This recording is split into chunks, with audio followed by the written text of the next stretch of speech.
पेके सावरे डोब के गालियो काजियां दा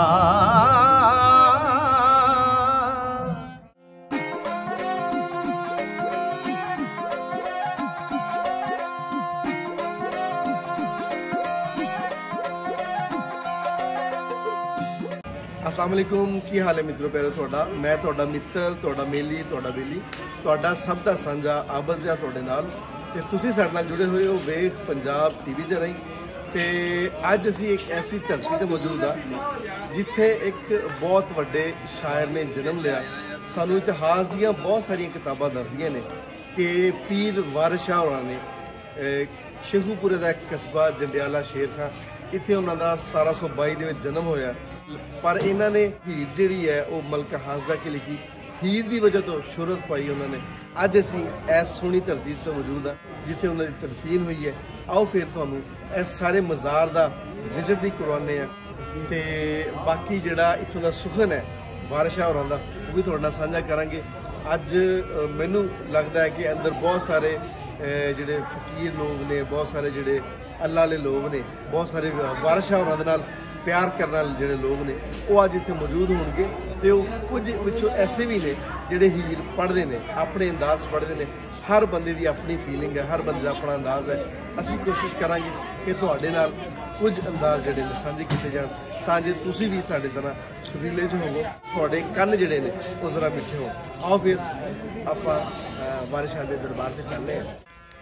वारिस शाह सुखंदा वारिस निंदे कौन इन्हां नूं, हरफ इन्हां ते उंगल तरने नई मजाल सानू। शेखूपुरा तो 14 किलोमीटर के फासले ते एक कस्बा जंडियाला शेर खां 1722 पीर वारिस शाह होरां जन्म लिया। आप दी पैदाइश एक सादात घराने च हुई। आप दे वालिद दा नां गुलशेर शाह सी। बुल्ले शाह ते पीर वारिस शाह दोनों ने उस वेले दे मशहूर आलम मौलवी गुलाम मुर्तज़ा होरां कोलों इलम दे खजाने लुटे। मौलवी गुलाम मुर्तज़ा होरां कोलों इलम हासिल करन तो बाद पीर वारिस शाह हक दी तलाश करदे होया पाक पतन वाल टुर गए ते उत्थे जाके बाबा फरीद होरां दी दरगाह ते हाज़री दिती ते उन्हां दे घराने च बैत होए। ते उस तो बाद पाक पतन ते साहिवाल दे नेड़े एक मशहूर कस्बे मलका हांस विच जाके डेरे लाए। मलका हांस दे एक मुहल्ले दी मस्जिद उहदी इमामत भी करवांदे रहे। ते सानू बहुत सारियां किताबां दसदियां ने कि पीर वारिस शाह होरां ने किस्सा हीर जिदी वजह तो मशहूर होए उससे ही मसीते बह के लिखिया। वारिस शाह पंजाबी दे लिखारियां विचों मन्ने परमन्ने लिखारी जाने जाते हैं। उन्होंने अपनी सारी हयाती सिर्फ एक ही किस्सा लिखिया जिन्हों अज लोग किस्सा हीर वारिस शाह कहते हैं। यह किस्सा आप दे नाम तो बगैर नामुकम्मल है। जदों किस्सा हीर रांझे दे बारे मौलवी गुलाम मुर्तज़ा होरां नूं पता लग्या ते ओह पीर वारिस शाह होरां ते बहुत गुस्सा होए। उन्हां वारिस शाह होरां नूं आख्या कि बुल्ले शाह ने इलम हासिल किया ते सुरंगी वजाना शुरू कर दी ते तू इलम हासिल करन तो बाद किस्सा हीर लिख दिता है। पर जदों वारिस शाह होरां ने हीर दे कुछ शेर मौलवी गुलाम मुर्तज़ा होरां नूं सुनाए ते मौलवी साहब दी हालत वेखण वाली सी। आप फरमांदे ने कि वारसा तू ते सारे हीरे मोती मुंज दी रस्सी च पुरो के लै। आओ पहला फिक्रा सी जिहड़ा इस किस्से दी अहमियत तो ज़ाहिर करदा सी ते अज तक इस किस्से नूं ਵਾਰਿਸ ਸ਼ਾਹ ਦੀ ਕਲਮ ਦੇ ਵਿੱਚੋਂ ਨਿਕਲਿਆਂ ਕਈ ਵਰੇ ਹੋ ਗਏ ਨੇ, ਪਰ ਅੱਜ ਵੀ ਹੀਰ ਨੂੰ, ਕਿੱਸਾ ਹੀਰ ਨੂੰ ਹੀਰ ਵਾਰਿਸ ਸ਼ਾਹ ਦੇ ਨਾਂ ਤੋਂ ਜਾਣਿਆ ਜਾਂਦਾ ਹੈ।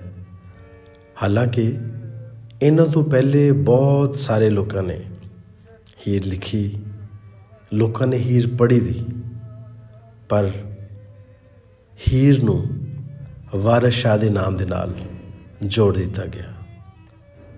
ਹੀਰ ਵਾਰਿਸ ਸ਼ਾਹ ਅੱਜ ਵੀ ਲੋਕ ਬਹੁਤ ਅਕੀਦਤ ਦੇ ਨਾਲ ਪੜ੍ਹਦੇ ਵੀ ਨੇ ਤੇ ਸੁਣਦੇ ਵੀ ਨੇ।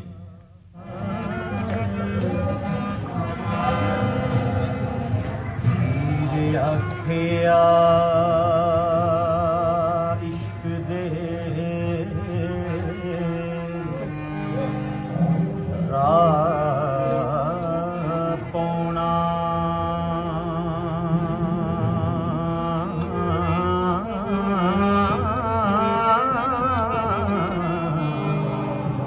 ਨਹੀਂ ਕੰਮ ਮਲਵਾਣਿਆਂ ਕਾਜ਼ੀਆਂ ਦਾ, ਇਸ ਇਸ਼ਕ ਮੈਦਾਨ ਦਿਆਂ ਕੁੱਠਿਆਂ ਨੂੰ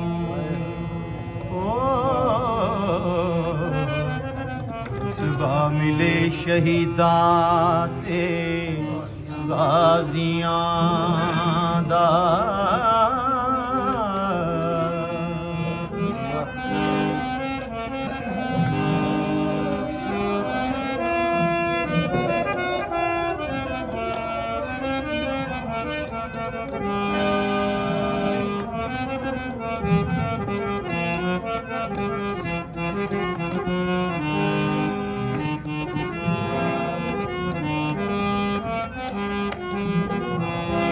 ਤੁਰਤ ਵਿੱਚ ਦਰਗਾਹ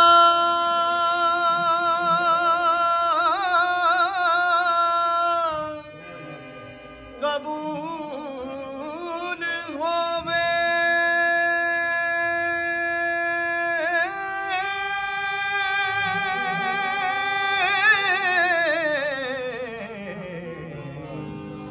ਸਜਦਾ ਆਸ਼ਿਕਾਂ ਪਾਕ ਨਵਾਜ਼ੀਆਂ ਦਾ, ਰਾਹ ਹੱਕ ਦੇ ਜਾਨ ਕੁਰਬਾਨ ਕਰਨੀ। ਇਹ ਕੰਮ ਨਹੀਂ ਝੂਠਿਆਂ ਬਾਜ਼ੀਆਂ ਦਾ, करके कौल ज़बान थी हार जाना, कम बेईमाना धोखेबाजियां दा। इश्क सिर है ज़ात खुदा दीदा, आशक शान वेखण कर साजियां दा। राजा नाली मान कबूलिया मैं,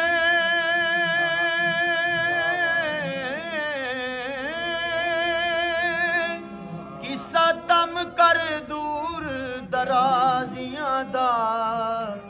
रांझा छड़ के अंगना ला खेड़ा, ओ दा कदे नू हक नहीं ताजियां दा।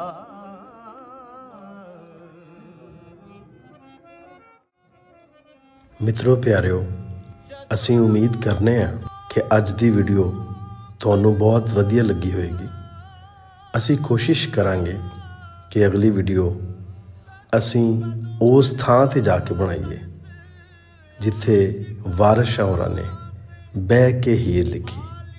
ਮੇਰਾ ਮਤਲਬ ਮਲਕਾ ਹਾਂਸ ਦੀ ਉਹ ਮਸੀਤ ਹੈ ਜਿੱਥੇ ਵਾਰਿਸ ਸ਼ਾਹ ਹੋਰਾਂ ਡੇਰੇ ਲਾਏ ਸਨ।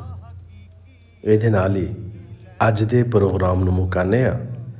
ਆਪਣਾ ਤੇ ਆਪਣੇ ਆਲ ਦੁਆਲ ਦਾ ਰੱਖਿਆ ਜੀ ਢੇਰ ਸਾਰਾ ਖਿਆਲ। ਮੇਰਾ ਪਿਆਰ, ਮੇਰੀਆਂ ਮੁਹੱਬਤਾਂ ਤੁਹਾਡੇ ਸਾਰਿਆਂ ਦੇ ਨਾਲ। ਜਿਉਂਦੇ ਵਸੋ ਤੇ ਖਿੜ ਖਿੜ ਹੱਸੋ। ਰੱਬ ਰਾਖਾ।